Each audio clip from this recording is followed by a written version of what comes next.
Welcome back, everyone, to our third Lightfair 2023 live stream, Lighting Controls podcast. Here, Webster, Marsh, and Ron Kuszmar, your hosts. Yeah, it feels like it's been 15 minutes since we just did this. No, it's great to have everyone back, and we have Simon here with us now, and we're going to talk about some Bluetooth and some NLC From and Silvair. Silvair. So we're going to let Simon give us a quick introduction, and then we'll get into it. Yeah, so hello everyone. I'm Szymon Slupik, CTO at Silvair, and chairing the Bluetooth Mesh Working Group at Bluetooth SIG as well. Mm-hmm. Yeah, I mean, that's awesome. I mean, you're really involved in Bluetooth development and committee work. Yeah, so historically, we discovered many years ago that, Bluetooth had potential, but really it wasn't in its prime time for professional lighting controls. Mm-hmm. But it had the most potential of any technology that we were considering. And back in 2014, we co-created a working group, and that group started working on Bluetooth mesh specifications, which went live in 2017, already 6 years ago. Primary base for this technology has always been commercial professional lights. Yeah, I mean, the last two manufacturers we spoke, I mean, the work Yep. that you have done to develop Bluetooth mesh is phenomenal for our industry and essential so that we can get wireless technology. But, Silvair obviously was on the ground floor, so you've had time to develop yours and really work with it. So actually, to some extent, we had the system developed initially, and we kind of contributed that to Bluetooth SIG, which then, it then works. It opened the standard to everyone. Mm-hmm. And of course, this is not exactly what we had, because we had many other very valuable contributors working with us at the time, including very high-profile companies like Intel, for example. Yeah. Very involved in that, and many other well-known names. The fruit of that was the initial set of specs, which went live in 2017, and that was very, I would say, surprising to many market players, because nobody expected level complete this market exactly. So that was surprising, and that gave us this initial kickstart, I would say, as a supplier, right? And then everybody else was like, Bluetooth consumer rooted technology. Is it really applicable? We have our professional things, and then in the end, down difficult to find anyone that speaks for itself. But also here in this Bluetooth turf, we have some issues or some things we would like to clarify or straighten, because there are many variants of, people are using Bluetooth. This is not exactly, there's this overarching promise of universal interoperability that fully hasn't happened yet. But of course, interoperability for us is a journey, a mindset. So definitely, I don't think ever solve it to 100%, but we are getting there, and there is a huge commitment from all the Mesh and Bluetooth SIG contributors to work on improving interoperability. That's one of the focal points for us. Yeah, I mean, that's what we're hearing a lot of demand for, is consensus and consistency between the manufacturers. And the fact that you say Bluetooth is ubiquitous right now, it's a perfect opportunity to do that. Yeah, so again, coming back to what we delivered 6 years ago, Bluetooth Mesh as a universal set of technologies, kind of a toolkit.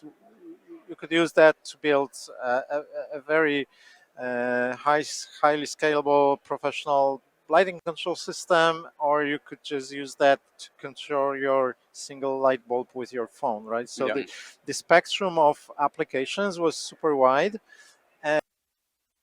and a little bit of concern because the small vendors were saying, okay, we don't need all that complexity. We go for thousands of lights, like, so why would you force on us that many requirements to fulfill that makes our product more expensive?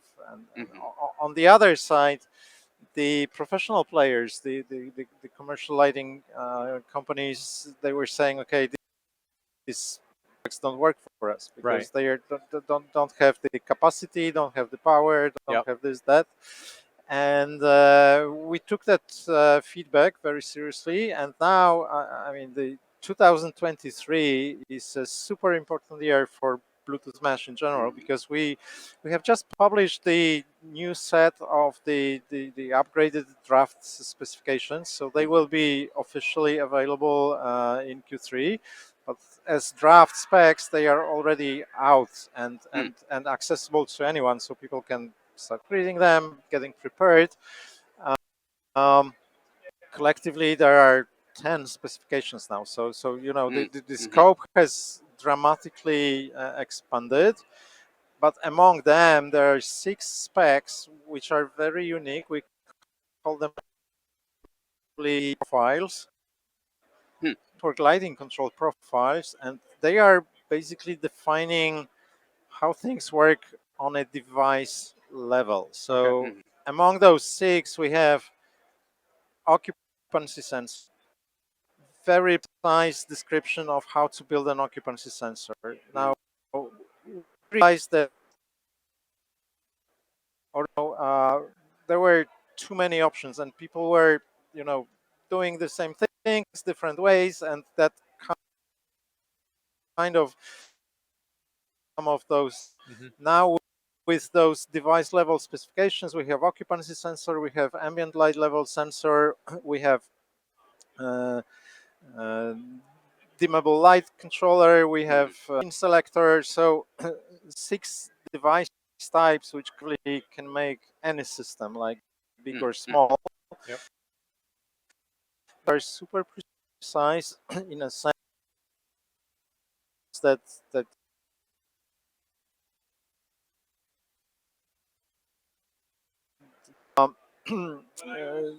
and so Silvair's behind this. Well, we propose the overarching logical architecture of how you build a lighting system based on Bluetooth. You need those several times distributed Smash, that you don't have this central box which drives everything. The intelligence is in every device, so it's fully distributed. It's therefore fully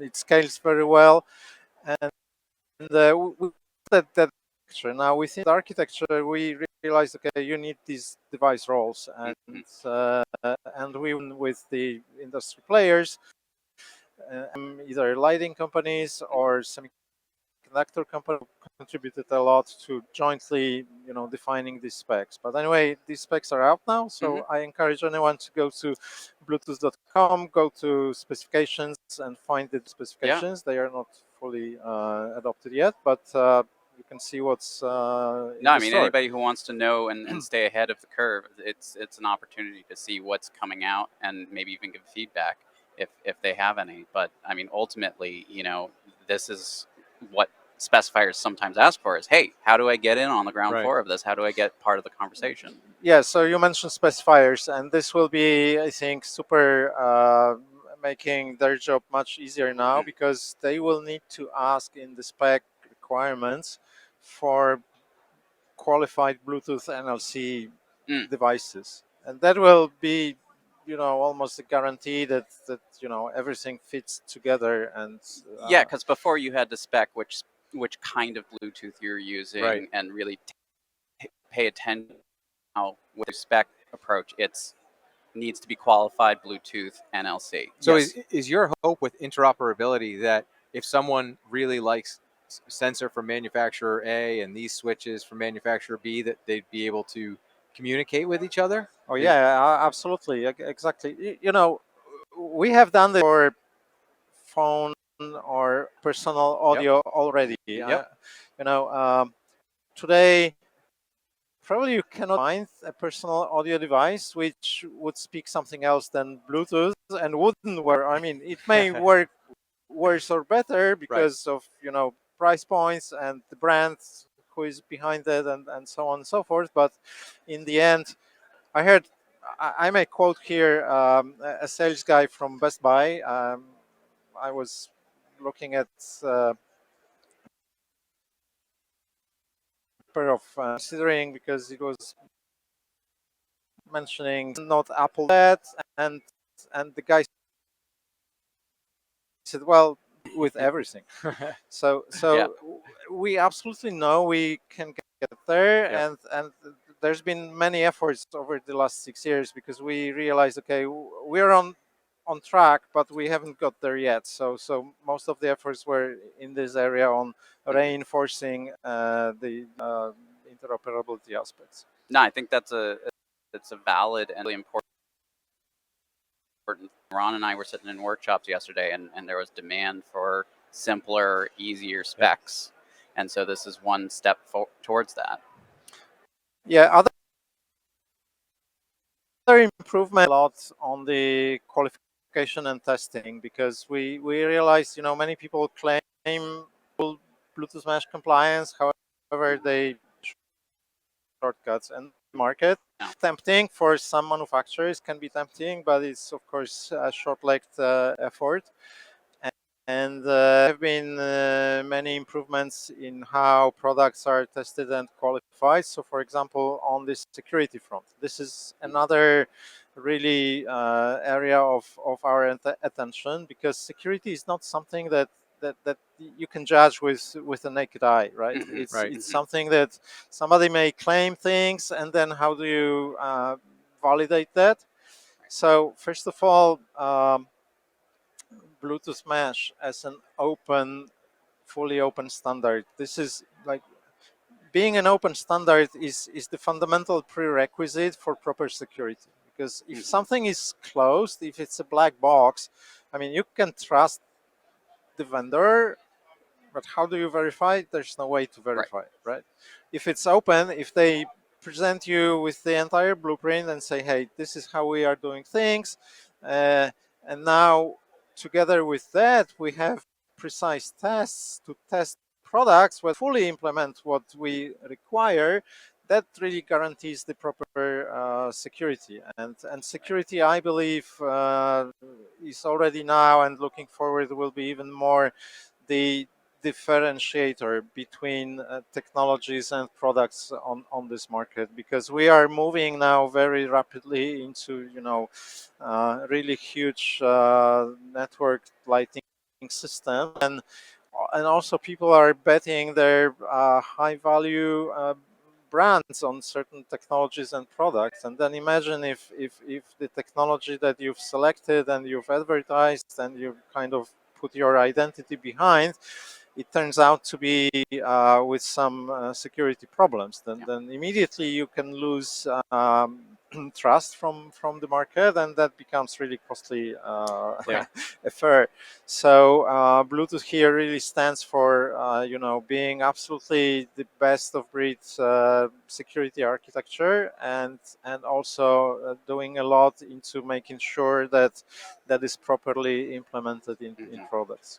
Awesome. No, absolutely. Well, thank you so much. Really appreciate you joining us here today, and thank you for sponsoring the podcast. If you want to learn more about the company, Silvair, go to silvair.com. And do you mind just mentioning that URL you said about Bluetooth if you want to check out the specs again? It's bluetooth.com, and in the main menu there is a tag for specifications. If you go there, then there is a whole list of like dozens, or if not hundred specs. But if you select the draft specifics and you type in mesh, and it should list you a set of 10 draft specs, the latest ones, which cover all the areas that we have discussed about. Awesome.